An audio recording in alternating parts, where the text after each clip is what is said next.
Hello, ladies and gentlemen. It is me, Andrew. I'm back. And I'm trying a new setup here, right in front of my bookshelf. What do you think of that? Pretty cool, right? I have a lot of books.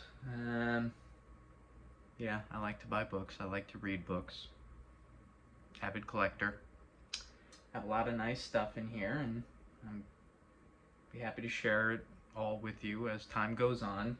I have a lot of beautiful old books too, but I live in a basement and I'm definitely destroying them, so I'm very sad about that. Anyway, uh, thanks for listening. Trying new things out every week, seeing what works, seeing what people enjoy, seeing what I enjoy talking about. Um, I know last week's was a little self-indulgent, but you know what? I think a big part of what I want these videos to be is a place where all emotions are welcome and openly discussed. I think that's very important, and yeah, because I don't like to do insincere things, so I want this all to be from an honest place. So, a couple things today that I would like to do to change it around, change the feeling, is... Oh, I forgot to grab my other book. Hold on, 1 second. It's right over here. Okay. So, what I'm going to do is I'm going to share some books with you that I'm in the middle of reading that might interest you. Just to share some love and some information. This is a great magazine. It's called The Hedgehog Review. It's a quarterly philosophy magazine, and each magazine has a different theme. So this one in particular is about travel, the philosophy of travel, the sort of existential experience of traveling, the goods and bads, the pros and cons of it all. So it's really interesting stuff if you're into philosophy. The Hedgehog Review. The fall 2024 edition is going to be fun because it's, I think, the 25-year anniversary, which this one is as well. Obviously, the whole year is a 25-year anniversary, but I think the fall one is particularly about a lot of contemporary art and modern art and all that. So I'm, painters and things like that. So I'm very excited about that one. So yeah, Hedgehog Review. Check it out. Also, I've been slowly reading this one because it's just so much fun, and I'm just taking my time on it because, you know what, also, generally, I take my time on books because I think, I don't know, it's the way I like to really absorb what I'm reading, so I take my time instead of just boom, bam. So this is Up in the Old Hotel, written by Joseph Mitchell. This is a anthology, a collection of his works he wrote for the New Yorker around the 30s and 40s. At least that's the time period in which a lot of these stories take place. And I have to tell you, it's really funny. It's funny as hell, and it's very interesting, and it's just sort of a little sort of picture of New York in the 30s, like random kind of stories of that period. Particularly, there's this one story about a man that he was interviewing that was a cook in the city in Manhattan, and his claim to fame was cooking his recipe for turtle stew, just turtle meat in general, like turtle stew, turtle soup, just eating turtle. And apparently, during that time, that meat was very popular. Obviously, it's illegal now. But I thought it was interesting that the reason why it's illegal, well, I don't know the reason, but I wonder if it has to do with kind of what he was talking about, this particular chef that he was interviewing, that the chef kind of said that his customers, it was almost like a magical, mystical experience eating turtle meat, to the point of like it being this aphrodisiac, that it had this magical, mystical effect on people. He would say things, and I'm ad-libbing, like it would make older people look and feel young and youthful and behave youthful and sensually and sexually at even at his restaurant, and I thought that was very interesting. And yeah, so up in the old hotel, Joseph Mitchell. Check out his work. Wonderful. And this is also a very special book because my friend wrote this, Sweet Dima. You know what? I realize I don't even know how to pronounce your last name, Dima. I'm sorry. Is it Bader? Is that the appropriate way to pronounce your name? Dima Bader. She's outstanding. This is a work of fiction. This is her first book, Dance Around the Dandelion. You can find it all over the place. But anyway, it's a very, well, it's emotional right away. And I'm in the middle of this one, and it's just emotional right away. And it's that sort of familial sort of storytelling of through generations and the ups and downs. It's a little bit of marriage, and but it always has this very kind of sad twist, or this, not twist, but sad, oh my god, I can't find the word, but it's just the tone of it is always very sad, at least how I feel. I'm not saying it's like, oh my god, miserable, but it just, it has this nostalgic sort of sentimentality to it, and I think it's really beautiful. And it kind of comes from a Muslim context, which is interesting. It's like a slice of life from that perspective, and just sort of the burden of family and its generations, whether you know it or not. I find that part fantastic. Is like so much about your family history that you don't know about, that could consciously or subconsciously still affecting who you are as a person,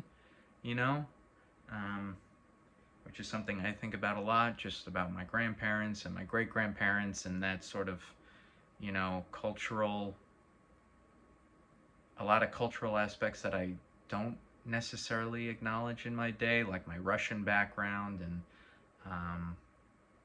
it's not that I don't acknowledge it, but you know what I mean. I don't play it out in my life. And, I always just kind of resort to my Italian and, and things like that. But, yeah, it's probably where my pale skin comes from.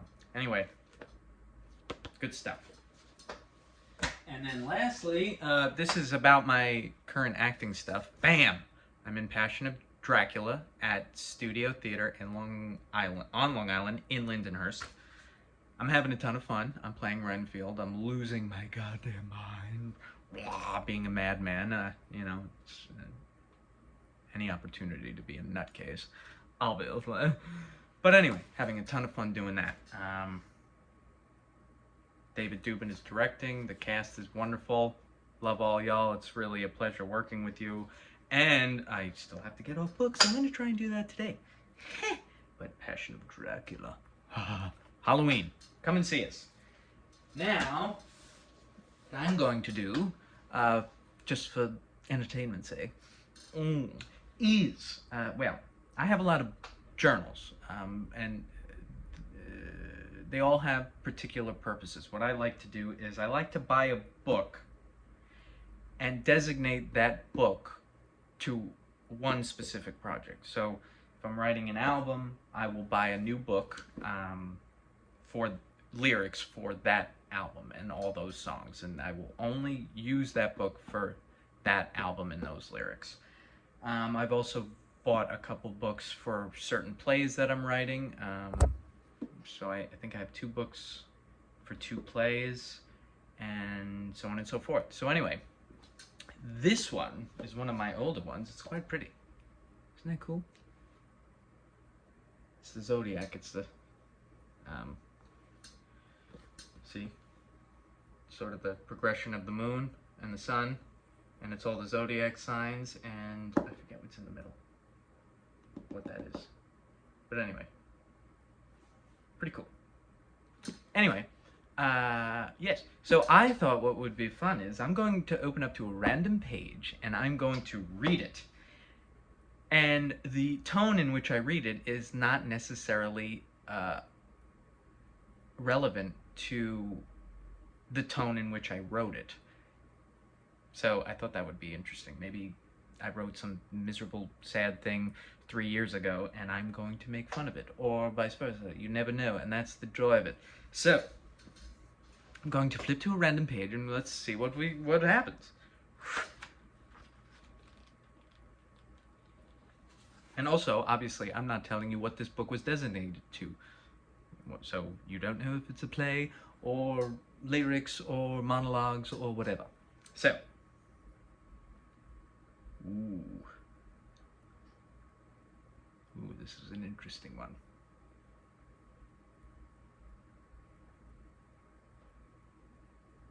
And also, keep in mind that a lot of this shit probably doesn't even make sense. So, please.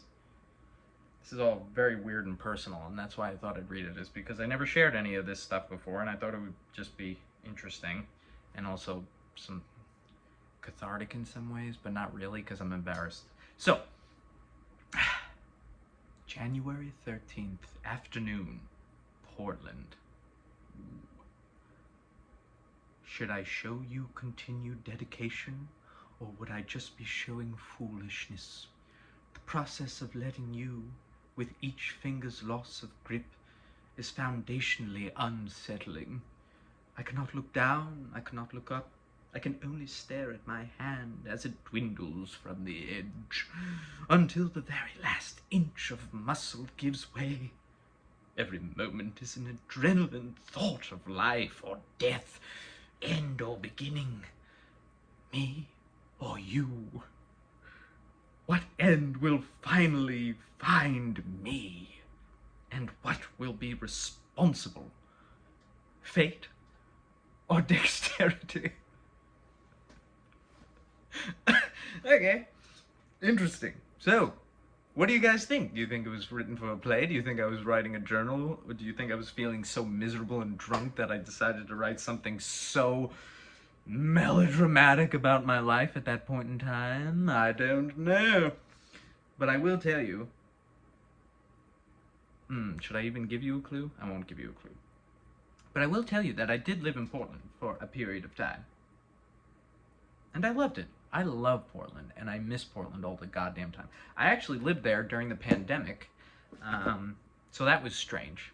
I moved there right before the pandemic, September of 2019, and I was falling in love with it, and then the pandemic hit in March of 2020, and it was weird to see a city that I barely knew fall apart before my eyes. It's very strange. But I'm glad I went, and it was beautiful, and I miss everyone that I got to know there, and I hope to visit there soon.